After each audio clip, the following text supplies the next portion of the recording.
Saludos a todos y bienvenidos nuevamente a Curiosidades Bíblicas. Llegó la luz. Despierta, tú que duermes.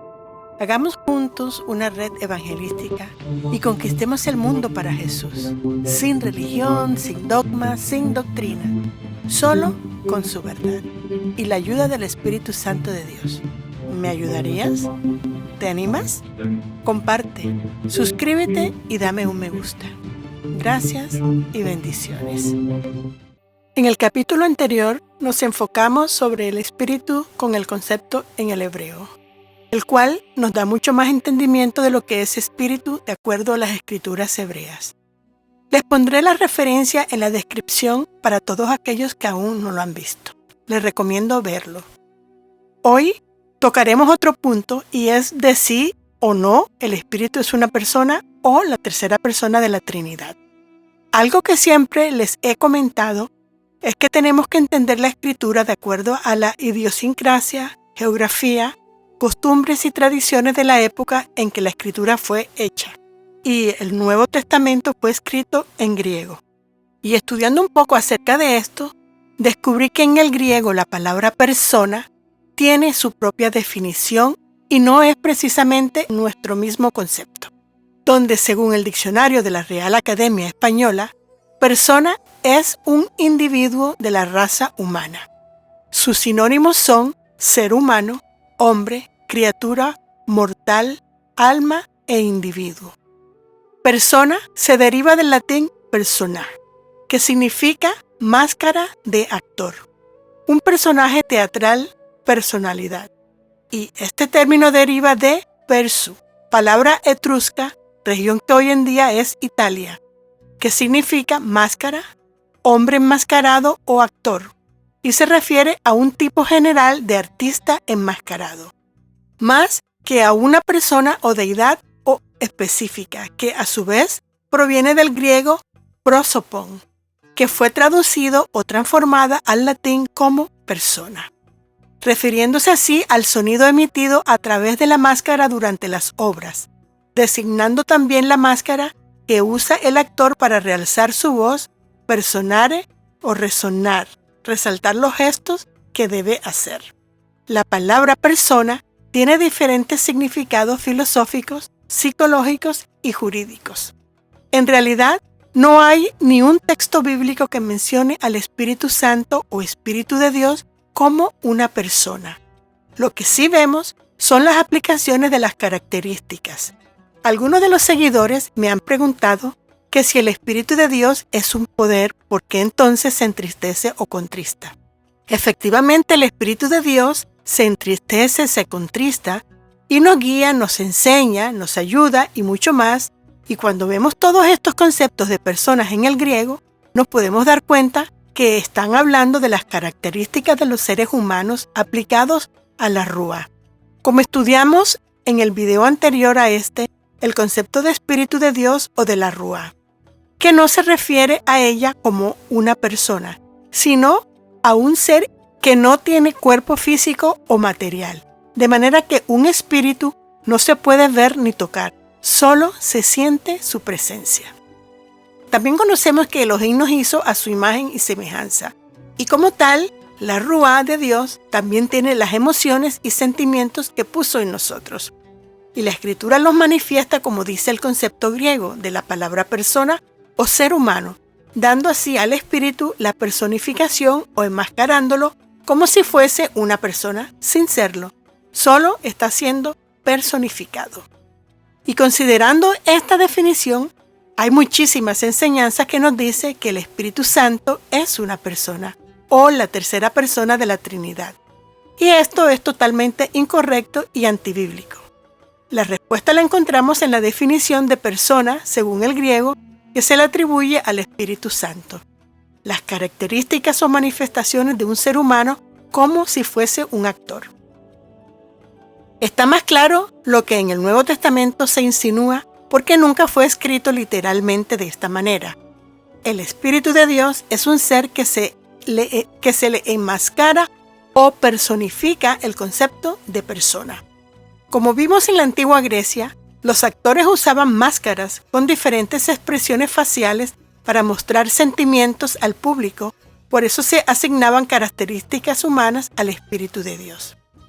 Es como cuando vemos a los artistas del cine personificando un papel de algún personaje, pero porque lo está enmascarando o personificando, actúa y habla como a esa persona, e imita o personifica. Y eso no quiere decir que ese actor o actriz es esa misma persona. Ellos son ellas mismas, son diferentes. Espero haya hablado claro. Asimismo sucede en la Escritura con el Espíritu Santo. Por ejemplo, si leemos 1 de Timoteo 3:16, que nos dice que grande es el misterio de la piedad y que es fascinante porque aquí hay dos términos, que son misterio y piedad. Llamamos a algo misterioso cuando nos referimos a algo que no se puede conocer o saber, que es inexplicable. Y lo misterioso solo se puede conocer si nos es revelado. ¿Cómo es el conocimiento que Dios revela al hombre, como lo dice el mismo Jesús en Mateo 11:25? Cuando dice que al Padre le plació revelar su verdad o sus misterios a los niños de corazón y no a los sapientes o entendidos. Después menciona la palabra piedad. Y piedad es la fuerza que nos mueve a tener disposición de hacer el bien y dar lo mejor que se pueda dar de uno mismo. Entonces, lo que nos dice Timoteo aquí es que es muy grande ese misterioso deseo de Dios de querer siempre agradar y hacer el bien. Y este mismo deseo o sentimiento es puesto en nosotros por medio del Espíritu de Dios, para hacer lo mismo, el bien y agradarle. Y esto solo es manifestado cuando Dios pone en nosotros el querer como el hacer de su buena voluntad. Y por esa bondad manifestada, envía a Jesucristo. Continúa el texto diciendo que fue manifestado en la carne. ¿Quién fue manifestado en la carne? El mismo Dios. ¿Y cómo fue manifestado? A través de Jesucristo. ¿Y qué quiere decir manifestado? En el griego para manifestarse se usó el verbo phanereo, donde la sílaba phos significa luz y más apropiadamente significa iluminar, manifestar, hacer visible figurativamente algo, aclarar, exponer a la vista, ser aparente inteligible, es decir, para que podamos entender, manifestado, apareció, para hacer visible, dejar en claro. De manera que lo que Timoteo nos dice aquí es que Dios claramente manifestó su presencia en Jesucristo, y esto no quiere decir que Dios se hizo carne y que ahora ha poseído o ha encarnado a Jesús. Leamos 1 Timoteo 3:16. E indiscutiblemente, grande es el misterio de la piedad.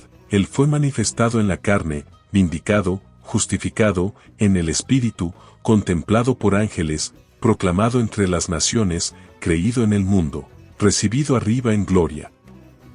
También es utilizada en Marcos 4:22, cuando Jesús hace referencia para enseñar qué de bueno había de tener una lámpara escondida sin encenderla.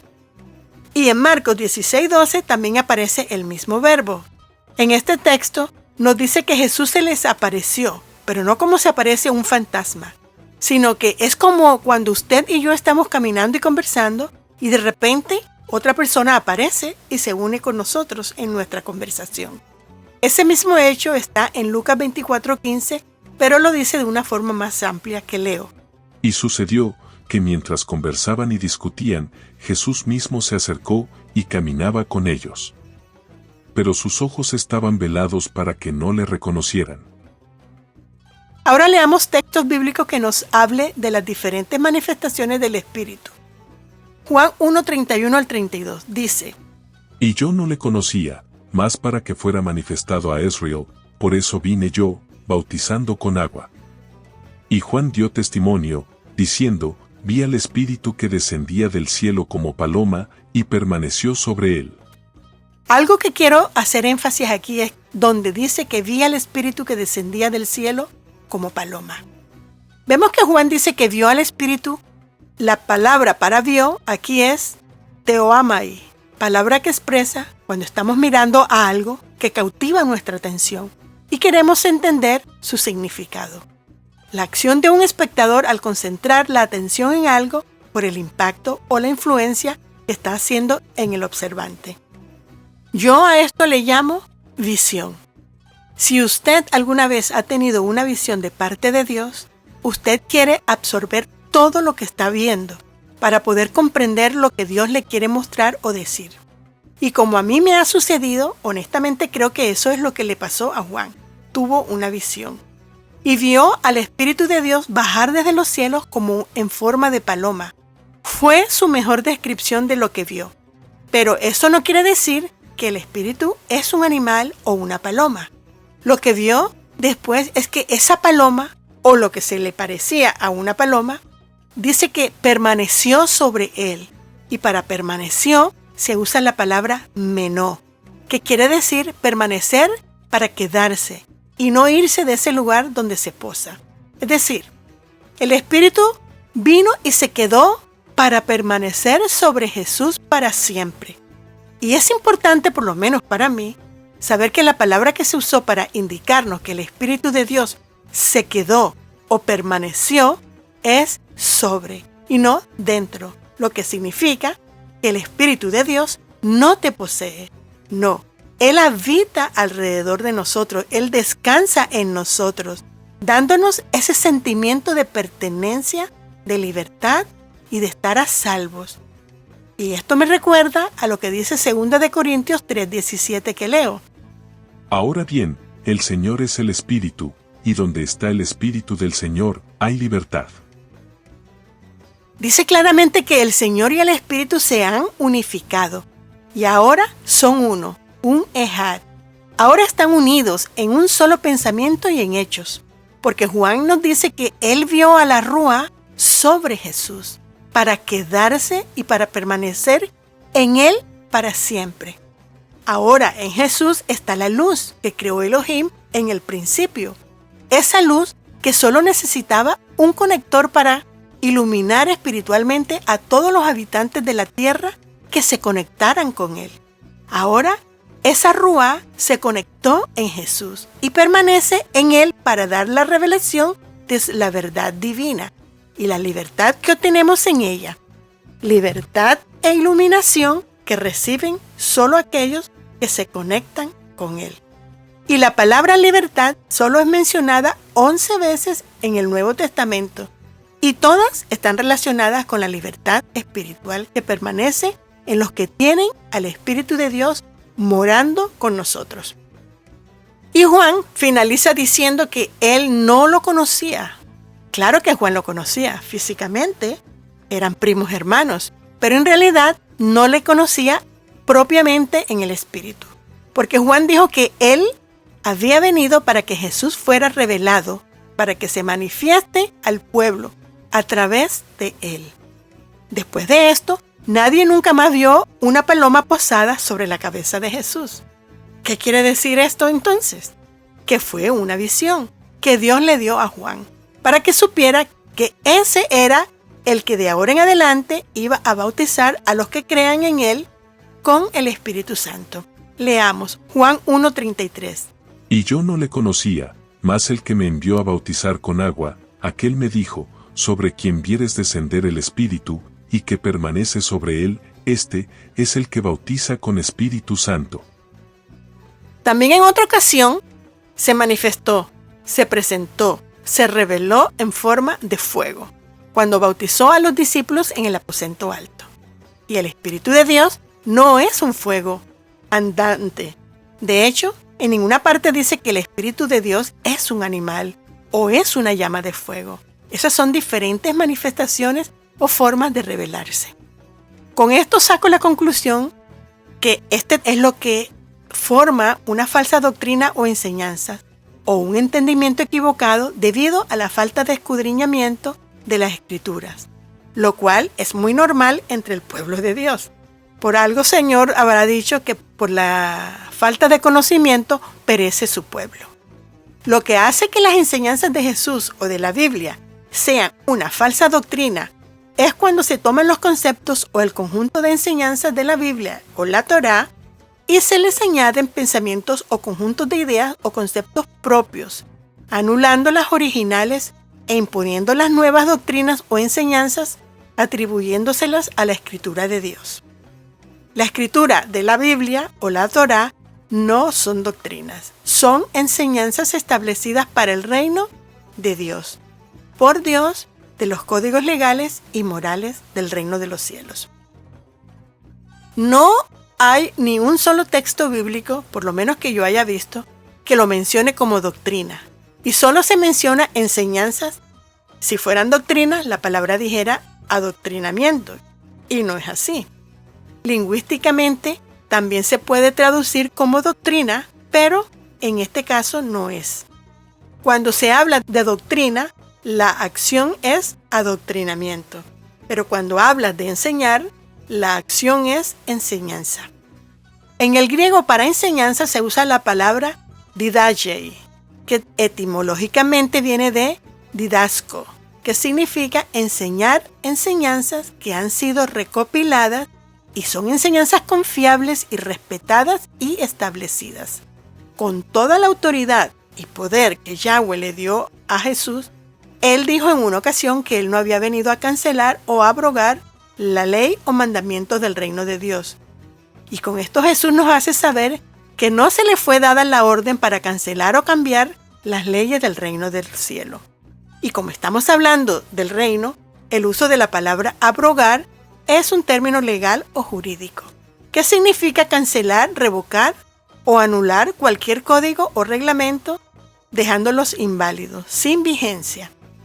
Él no lo hizo, y entonces, ¿qué somos o quiénes somos nosotros para hacerlo? En la Escritura hay muchas metáforas y comparaciones para que podamos comprender mejor la Escritura. De Yahweh se dice que Él habla, que Él ve, que camina, que se siente y muchas otras características humanas. Pero sabemos que son comparaciones o metáforas. Pero esto no quiere decir que Yahweh es una persona. No podemos limitarlo a un cuerpo físico. Eso es sencillamente ofensivo y es no aplicable, porque todos sabemos que uno de los atributos de Dios es ser omnisciente y omnipresente, entre otros. Por eso es que Jesús tuvo que irse de la tierra, porque su cuerpo lo limitaba, y dijo que enviaría al Espíritu de Dios, que sí podía estar en todas partes, para que nos ayudara. Veamos algunos textos bíblicos que respalden todo esto dicho. Primera de Tesalonicenses 5:19 nos dice que no apaguemos el espíritu. Y esto es figurativamente, que quiere decir que no debemos apagar o dejar de escuchar la voz del Espíritu de Dios en nosotros. Juan nos los presenta como el que consuela y que mora en nosotros. Juan 14:15 al 17 dice: Si me amáis, guardad mis mandamientos. Y yo rogaré al Padre, y os dará otro Consolador, para que esté con vosotros para siempre, el Espíritu de verdad, al cual el mundo no puede recibir, porque no le ve, ni le conoce, pero vosotros le conocéis, porque mora con vosotros, y estará en vosotros. Nos lo muestra también como aquel que nos enseña. Juan 14:26. Mas el Consolador, el Espíritu Santo, a quien el Padre enviará en mi nombre, Él os enseñará todas las cosas, y os recordará todo lo que yo os he dicho. Y como el que nos fortalece, Hechos 9:31, que dice: Entonces, las iglesias tenían paz por toda Judea, Galilea y Samaria, y eran edificadas, andando en el temor del Señor. Y se acrecentaban, fortalecidas por el Espíritu Santo. Ente omnisciente que nos guía. Salmo 139, 7 al 10 que leo. ¿A dónde me iré de tu espíritu? ¿Y a dónde huiré de tu presencia? Si subiere a los cielos, allí estás tú, y si en el Seol hiciere mi estrado, he aquí, allí tú estás.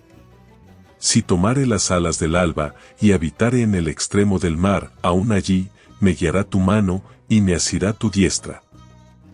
Y Mateo 1:20 dice: Ya había pensado hacerlo así, cuando un ángel del Señor se le apareció en sueños, y le dijo: José, descendiente de David, no tengas miedo de tomar a María por esposa, porque su hijo lo ha concebido por el poder del Espíritu Santo. Si fuera una persona, ocurren dos fenómenos. Primero, que la palabra ruá en el hebreo es un sustantivo femenino, y en ninguna persona de sexo femenino fecunda a otro ser del mismo sexo. Así que ya esto es un no rotundo. Segundo punto, que como género definitivamente no lo podemos atribuir a la Ruá. Entonces, aquí viene la otra pregunta. ¿Quién fecundó a María? ¿Una persona? Si el Espíritu fuese una persona, entonces podemos decir que fue un hombre el que fecundó a María. Y según la creencia tradicional, José dice que él no la había tocado. Entonces, ¿quién fecundó a María? ¿Fue fecundada por una persona diferente a su marido entonces? Y eso es otro imposible, porque uno de los mandamientos dice que no cometerás adulterio. Y si fue así, la tradición me está enseñando que Dios hizo que María se convirtiera en una adúltera. Y si ella es una adúltera, ¿dónde está la santidad que la tradición dice que María tenía? ¿Ven cómo nada es congruente? Y si ese es el caso, entonces ese niño, Jesús, ya no era fecundado dentro de la santidad de un matrimonio. Y sabemos que no fue así. María pudo concebir porque el poder del Espíritu Santo o Espíritu de Dios la capacitó para que pudiese engendrar a pesar de no estar biológicamente lista para hacerlo. Y para estar biológicamente lista para hacerlo, ella tenía que haber tenido por lo menos una menstruación. Y tanto María como ese niño ya habían sido santificados para el propósito. Les voy a poner en la descripción o un video para que lo examinen, que tienen mucha referencia con este tema. Por lo tanto, esas enseñanzas que nos dicen que el Espíritu Santo es una persona o la tercera persona de la Trinidad y que engendró o fecundó a María, son totalmente incorrectas y antibíblicas. Y si es antibíblico, es una falsa enseñanza. Y si es una falsa enseñanza, cabe entre las falsas doctrinas. Así que, ojo, porque ya Jesús nos los advirtió. Segunda de Timoteo 3:16 dice: Toda la Escritura es inspirada por Dios y útil para enseñar, para reprender, para corregir y para instruir en la justicia, a fin de que el siervo de Dios esté enteramente capacitado para toda buena obra. Como dijo Jesús en Mateo 16:11-12. ¿Cómo es que no entendéis que no os hablé de los panes? Pero guardaos de la levadura de los fariseos y saduceos. Entonces entendieron que no les había dicho que se guardaran de la levadura del pan, sino de la doctrina, de las enseñanzas de los fariseos y de los saduceos. Y esto no necesita explicación. Y 2 de Corintios 11:13-15 dice: Tales individuos son falsos apóstoles, obreros estafadores, que se disfrazan de apóstoles de Cristo. Y no es de extrañar, ya que Satanás mismo se disfraza de ángel de luz. Por eso no es de sorprenderse que sus servidores se disfracen de servidores de la justicia. Su fin corresponderá con lo que merecen sus acciones. Donde este texto utiliza la frase tales individuos son falsos apóstoles, obreros estafadores que se disfrazan de apóstoles de Cristo, se utiliza la palabra disfrazar, que en griego es metaschematizo, que significa cambiar de forma o apariencia. Y los compara con la misma acción que Satanás hace: enmascararse y hacerse pasar por el ángel de luz, no siéndolo. Y este pensamiento nos lleva a creer que de la misma manera que el Espíritu de Dios no posee a nadie, sino que más bien nos guía a hacer la voluntad del Padre, de la misma manera el espíritu de Satanás no puede poseer a nadie, sino que lo influencia y lo atormenta para arrastrarlo a hacer su voluntad. Y su voluntad siempre es destruirnos. Filipenses 3:17-21 dice: Hermanos, sigan todos mi ejemplo, y fíjense en los que se comportan conforme al modelo que les hemos dado.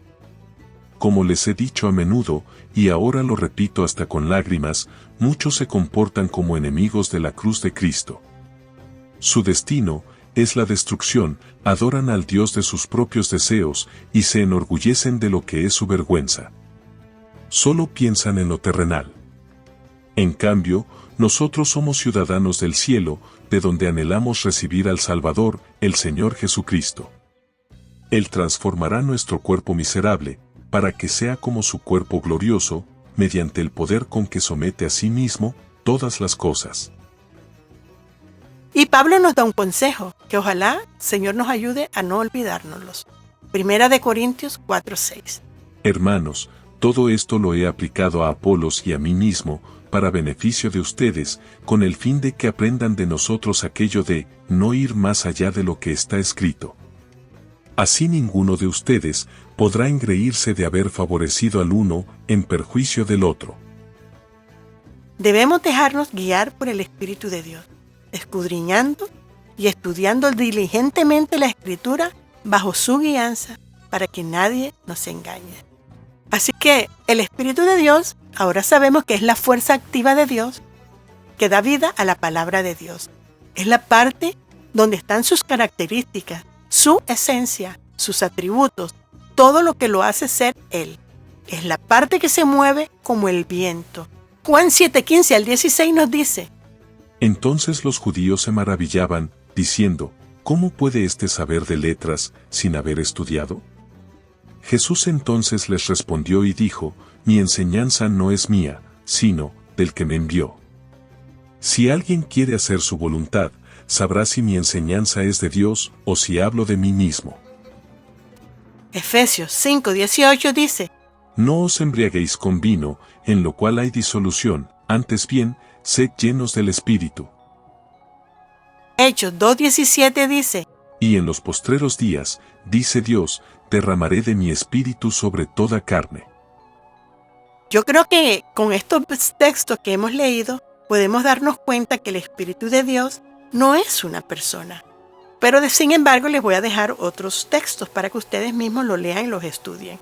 Efesios 1:13 al 14, Segunda de Corintios 1:22 y Romanos 8:9.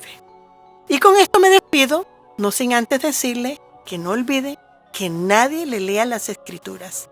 Léalas, escudriñalas usted mismo, que nadie le cuente, solo se las confirme.